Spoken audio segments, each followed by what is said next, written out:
পূর্বাঞ্চলের তিস্তা নদীর ন্যায্য হিস্সা আদায় ও তিস্তা মেগা প্রকল্প বাস্তবায়নের দাবিতে জাগো বাহে তিস্তা বাঁচাই স্লোগানে জেগে উঠেছে নীলফামারী, লালমনিরহাট, রংপুর, গাইবান্ধা, কুড়িগ্রাম জেলার সাধারণ মানুষ।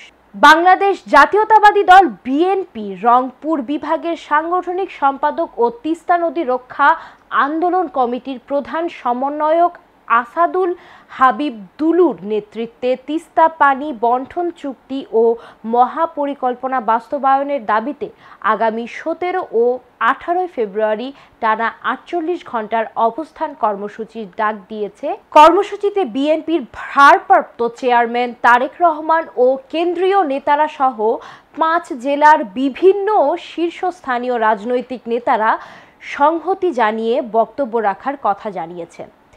বিএনপির মহাসচিব মির্জা ফখরুল ইসলাম আলমগীর 17 ফেব্রুয়ারি লালমনিরহাটে এ কর্মসূচির উদ্বোধন করবেন। কর্মসূচিকে ঘিরে সকল প্রস্তুতি সম্পূর্ণ করেছে নীলফামারী, লালমনিরহাট, রংপুর, গাইবান্ধা, কুড়িগ্রাম জেলার বাংলাদেশ জাতীয়তাবাদী দল বিএনপির স্থানীয় নেতৃবৃন্দরা।